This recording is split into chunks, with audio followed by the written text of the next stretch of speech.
तो ब्लॉग का नया चैप्टर यानी चैप्टर 343 के स्पॉयलर्स आ चुके हैं।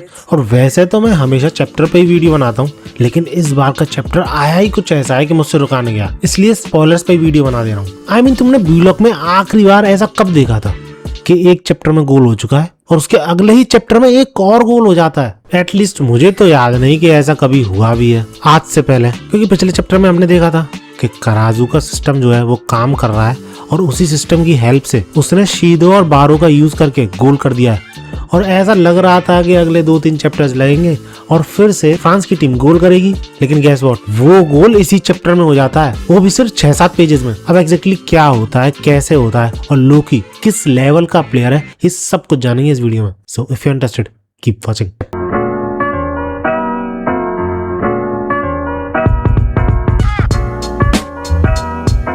की स्टार्टिंग होती है पिछले चैप्टर के एंड से, यानी ह्यूगो और लोकी के पास्ट से, जहां पर कि सबसे पहले हमें ह्यूगो दिखाया जाता है जो कि हमेशा की तरह अपने सराउंडिंग प्लेयर्स को एडवाइस दे रहा होता है कि तुम इस तरीके से खेलो, अगर तुम इस तरीके से खेलोगे तो अच्छा परफॉर्म करोगे। और बंदा इस हद तक डिटेल में बता रहा था चीजें कि तुम्हें 32 किलोमीटर पर आवर की स्पीड से दौड़ना है और उसी स्पीड के साथ तुम्हें 8.3 मीटर पर सेकंड की रफ्तार से पास करना है। इतना डिटेल में तो भैया सागी भी नहीं जाता, लेकिन एज ऑलवेज ह्यूगो तो ये सारी चीजें बता पा रहा था, लेकिन उसके सामने वाले प्लेयर्स की औकात ही नहीं थी ये सबको समझने की, और समझ भी जाए तो याद रखने की।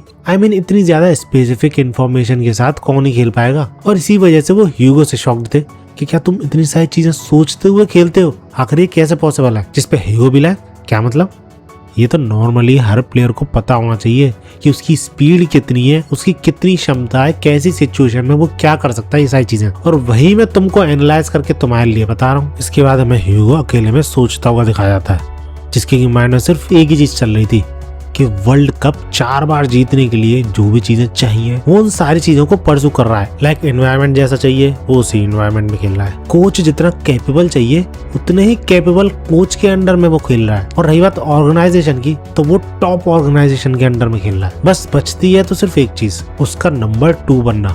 और ऐसा करने के लिए उसे नंबर 1 की जरूरत तो पड़ेगी ना, क्योंकि उसे अभी तक नहीं मिला है। और ब्लॉक के हर प्लेयर की तरह नंबर 1 का नाम आता है तो ह्यूगो भी नियोल नोआ को इमेजिन करता है। खैर इसके बाद सीन चेंज होता है और हमें ह्यूगो के सराउंडिंग में जो प्लेयर्स हैं वो खेलते हुए दिखाए जाते हैं, क्योंकि ह्यूगो का यही मानना था कि अगर उसे वर्ल्ड कप 4 बार जीतना है तो वो सिर्फ खुद की कैपेबिलिटीज के बलबूते पे नहीं जीत सकता, उसे अपने सराउंडिंग के प्लेयर्स भी इम्प्रूव करने पड़ेंगे, because it is very necessary for his dream. जिस वजह से वो काफी ज्यादा स्पेसिफिक गलतियां भी लोगों को बताता है। लाइक तुम 0.5 सेकंड लेट हो, तुम मेरे इंस्ट्रक्शन को ढंग से फॉलो नहीं कर रहे हो, तुम्हारा किक करने का एंगल 5 डिग्री टेढ़ा था, एटसेट्रा। और इन सारी चीजों को देखते हुए ह्यूगो ये भी बोल देता है कि तुम अगर ऐसा ही करते रहे तो नंबर 1 प्लेयर कभी नहीं बन पाओगे। Do you understand? जिसपे इनमें से एक प्लेयर की सनक जाती है कि एक तो हमें टूल्स की तरह यूज करे जा रहा है, ऊपर से हमें सुना रहा है और उसके बावजूद ये बोल रहा है कि हम नंबर 1 स्ट्राइकर नहीं बन पाएंगे। आखिर तू है कौन ऐसा बोलने वाला कमीने? तो इस पे ह्यूगो जवाब में बोलता है, sorry I over estimated you, क्योंकि तुम्हारी औकात ही नहीं है नंबर 1 स्ट्राइकर बनने की। नंबर 1 तो छोड़ो, तुम टॉप 100 में भी नहीं आते। जिसपे इस प्लेयर का और भी दिमाग खराब। और जैसे ये ह्यूगो पे हाथ उठाने वाला था, उसे बीच में आके रोक देता है लोकी, ये बोलते हुए कि भैया तुझ में टैलेंट नहीं है तो इस चीज में इस बंदे की क्या गलती, ये तो सच ही बोल रहा है।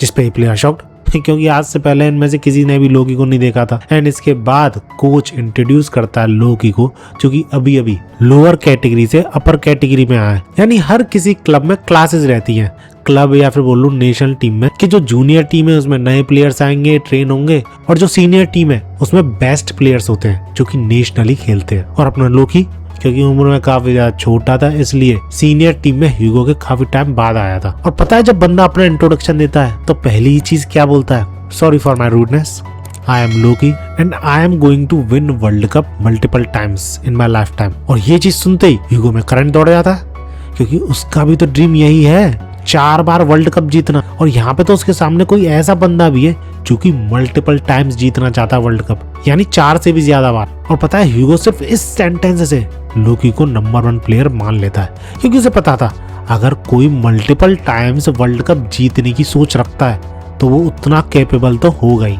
इसके बाद ये दोनों प्रैक्टिस करते हैं और इन्हीं प्रैक्टिस डेज के दौरान ये दोनों बातें भी करते हैं कि दुनिया कितनी क्रूल है, क्योंकि भले ही हम फ्री सोसाइटी में रहते हैं लेकिन जो टैलेंटलेस है उनको भी ये सोसाइटी मजबूर कर देती है सोचने पे that they can also become number 1 if they practice really hard. जिस पे ह्यूगो भी एग्री कर जाता है क्योंकि उसकी सोच भी काफी ज्यादा मिलती थी इसी चीज से। जिसके बाद ह्यूगो अपना ड्रीम बताता है कि वो 4 बार वर्ल्ड कप जीतना चाहता है, जिस पर लोकी पहले तो चुप एंड इसके बाद खिलखिला के हंसने लग जाता है और ये बोलता है ह्यूगो से कि क्या बोला तूने, सही में क्या तू रियलिटी में ये चीज सोचता है? जिस पे ह्यूगो भी जवाब में बोलता है और क्या, I am totally serious about it. जिस पे लोकी हंसते हुए और मुस्कुराते हुए बोलता है कि सही में यार, आज तक काफी सारे प्लेयर से मिला हूं मैं but this was the first time to find a player जो एरोगेंटली अपने ड्रीम के पीछे भाग रहा है जस्ट लाइक मी।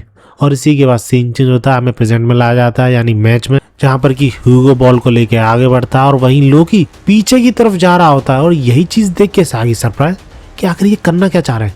ह्यूगो आगे की तरफ जा रहा है गोल करने को और लोकी पीछे जा रहा है, लेकिन ईसाई को क्या पता था ये फ्रांस का प्लान्ड मूव था, कोई रैंडम अटैक नहीं जो कि पहले करते हुए आए हो। क्योंकि इस मूव में ह्यूगो 2 प्लेयर्स का यूज करता है, उनको इधर उधर डायरेक्शन में भेज देता है, एज अ डिकॉय यूज करता है उनका। और ये सारी चीजें इतनी जल्दी होती हैं कि बी ब्लॉक के प्लेयर्स को समझ में ही नहीं आता कि उन्हें किसे रोकना चाहिए, किसको टारगेट करना चाहिए। लेकिन उन्हें अंदाजा था कि ह्यूगो किसी को पास नहीं करेगा, खुद ही बॉल को लेके आगे बढ़ेगा।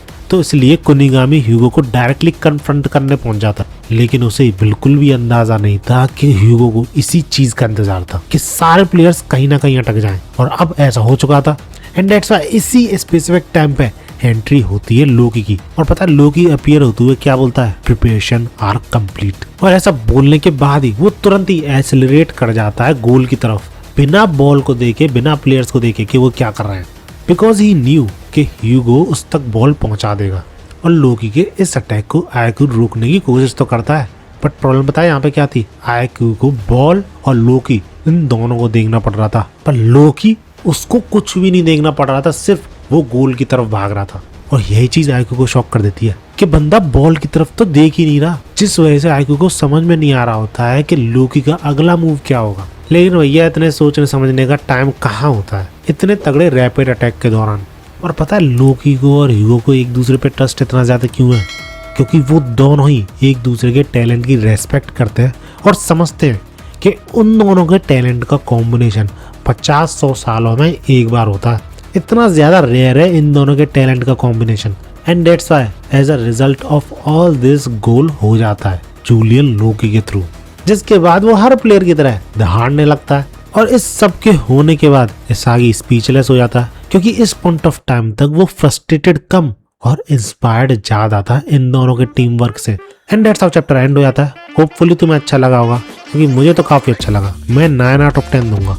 1 पॉइंट कम इसलिए है क्योंकि रिन काफी टाइम से शो नहीं करा गया हमें, और अच्छा होता कि लोकी को रोकने की कोशिश करता रिन, उसके बाद जाके लोकी गोल करता तो वो सीन ज्यादा अच्छा लगता।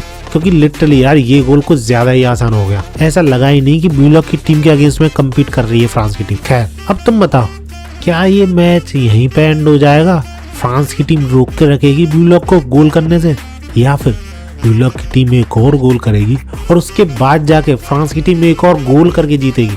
तुम्हें क्या लगता है? लेट मी नो इन कमेंट्स। बाकी वीडियो अच्छे लगे तो लाइक जरूर करना है, ऐसी वीडियोस के लिए मेरे चैनल को सब्सक्राइब कर लेना। मिलते हैं अगली वीडियो में।